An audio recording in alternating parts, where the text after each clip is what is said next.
Hello, we're the Student Ministries team at Eastside Christian Fellowship, and we have the awesome task of ministering to our youngest members from birth through 12th grade. And as you know, none of our plans and dreams would ever be realized without wonderful volunteers such as you. So thanks for taking a step of faith by joining our team and investing in our students at ECF. So sit back, relax, and take this helpful information that will ensure and maintain a safe environment for you and all our students.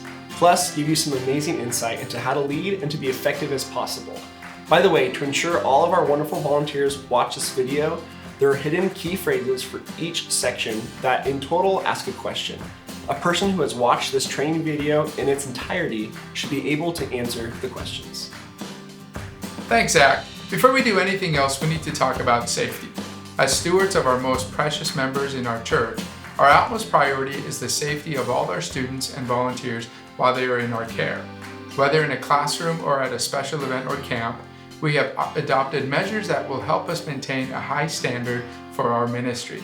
To make our church safe from child sexual abuse, we have adopted the approach outlined in the Reducing the Risk DVD provided by Christian Ministry Resources. If you are new to our team, we will make sure you view this DVD entirely on your own time. But here are some basic steps from the DVD and other sources that will help.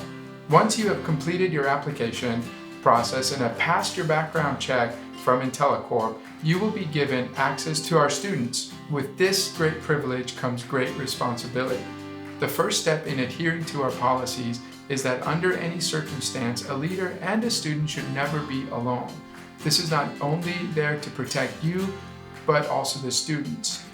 In addition to this step, there are 3 categories: touch, talk, and territory, that will also help us maintain a healthy environment. The details to these 3 steps you'll hear about later in this video can also be found in your volunteer application packet, so be sure to review them thoroughly and let us know if you have any questions in regards. Unfortunately, given the times we live in, we also have trained and have procedures in place in case a person or persons enter our premises intending to harm individuals. We have recruited and coordinated with some of our adult members to be our security eyes and ears downstairs to be alert and thwart any attempts before it reaches upstairs. In addition to this, we have adopted ALICE, which stands for Alert, Lockdown, Inform, Counter, and Evacuate. In the unlikelihood of an intruder, you are empowered to follow your instincts to protect your students and your life. Along with your instincts, the ALICE steps can give you more tools to utilize as well. In the instance of something being wrong, always alert the authorities, then as you see fit, lock down your space by moving furniture, etc. Keep the lines of communication open by informing the authorities with updates if and when possible.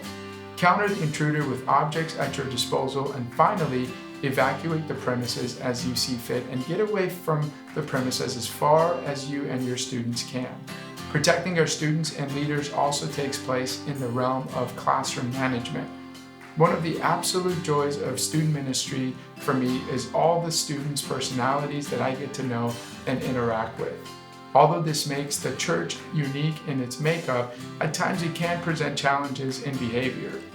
Your primary role and focus as the instructor can be hindered by a challenging student or students causing multiple distractions that can affect the classroom setting or dynamic for the negative. We encourage our teachers to be proactive in diffusing situations quickly by utilizing the 1-2-3 system. At the outset of distracting or inappropriate actions, we give the student or students a 1, which is a warning. If continued, the student or students are given a 2, which requires they sit away from the group. If the behavior is not corrected, then we resort to a number 3, which can be removal and conversation with parents upon pickup. Please also do remember that you are not alone and that help is just always the outside of your classroom.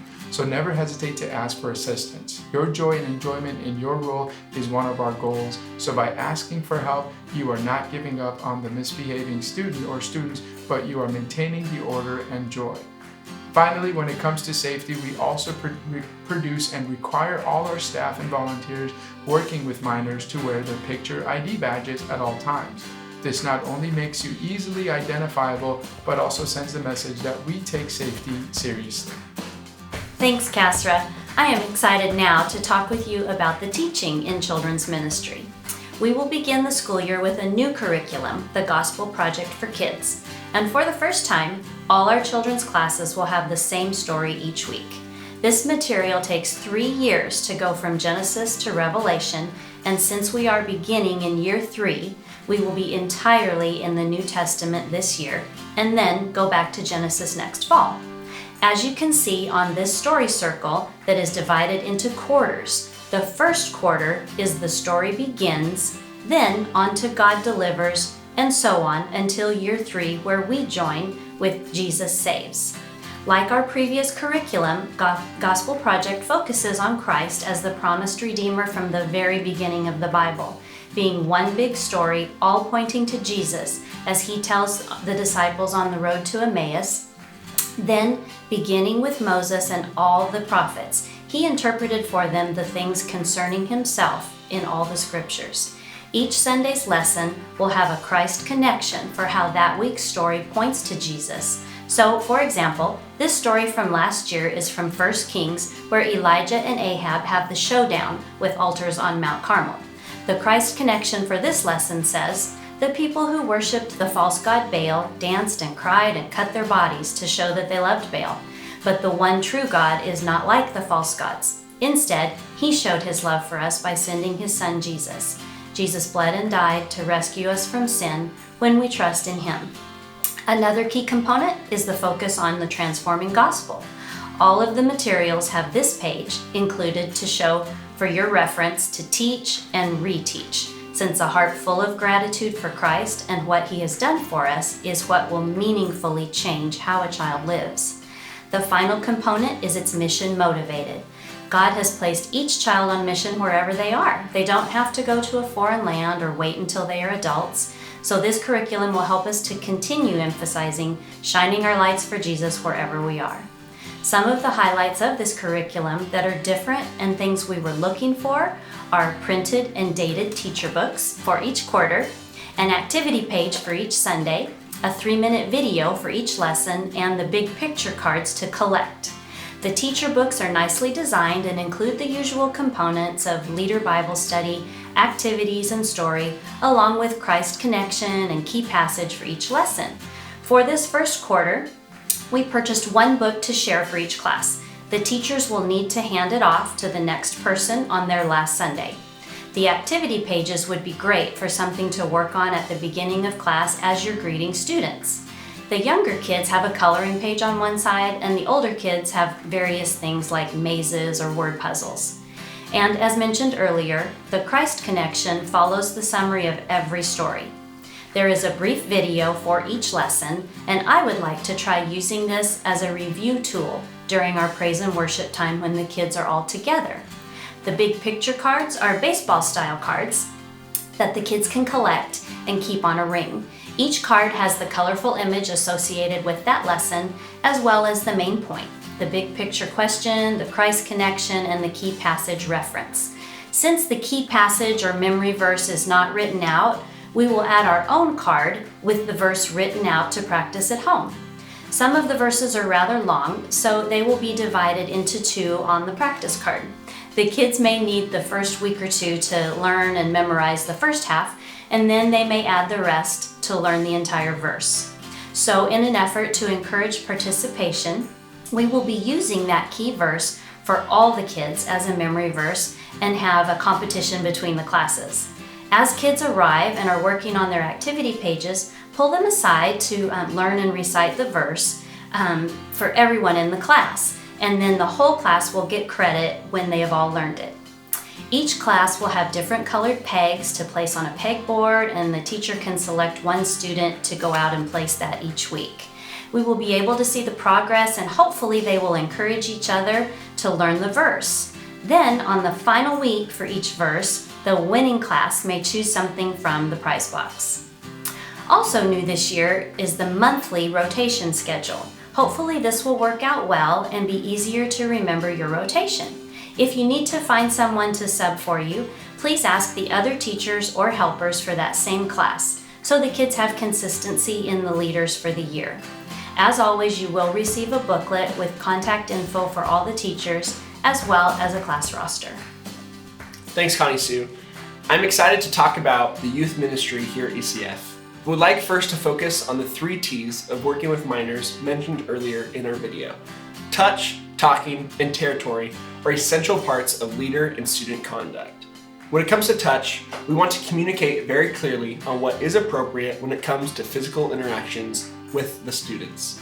Handshakes and high fives, side, short, congratulatory hugs, arm around the shoulders, piggybacks with young minors, these things are totally fine when working with students. However, here are some things that would be considered not very appropriate. Private back rubs, arm tickles, massages, touching of private areas, touching a child in anger, disgust, or frustration, frontal hugs, do your best to avoid and do not initiate. Sexual embraces, lap and leg sitting, kissing, intimate wrestling, tickling, walking hand in hand. Next is talking. When it comes to talking with the students, here are some things that are appropriate. Verbal praise for achievement or behavior, verbal encouragement, biblically based teaching, normal, healthy conversation. Here are some inappropriate examples of talking with students. Compliments or questions relating to physical or body development, sexual jokes, homosexual innuendos, or bathroom humor, swearing or vulgar language, verbal harassment or abuse, individual secrets or special gifts, sexual coaching, or conversation. Lastly, it's territory. This means to be careful when we are in an environment around the students. It is totally fine to have public one-on-one interaction and to be hanging out with the students in group or public environments. Please avoid sitting or lying on a bed with a minor or having any private one-on-one interactions. When it comes to leading a small group, here's some helpful tactics. Every small group has a distractor, a debater, a talker, the church kid, and the shy kid.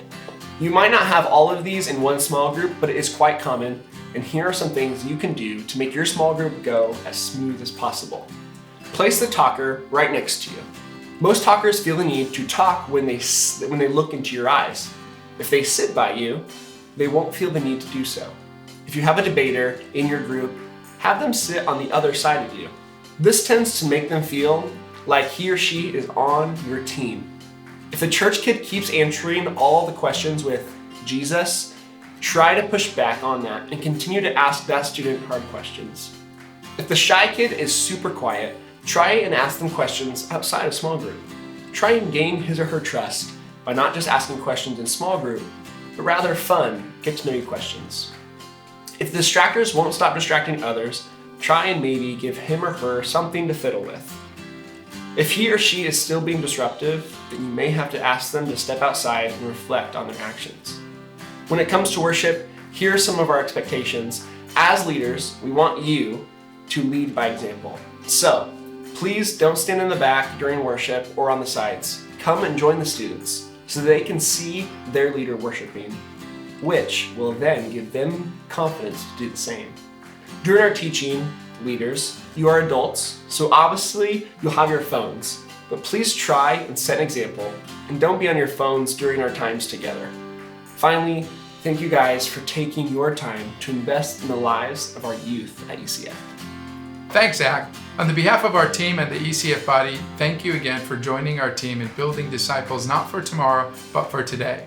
As in the lessons from Scripture and the enrichment gained from daily living with Jesus, our students not only grow spiritually, but they become effective in their schools, among friends, and on their teams by shining their light. We are so excited to partner with you in this amazing journey and know that we will pray for you often and will always be here for you in support and encouragement.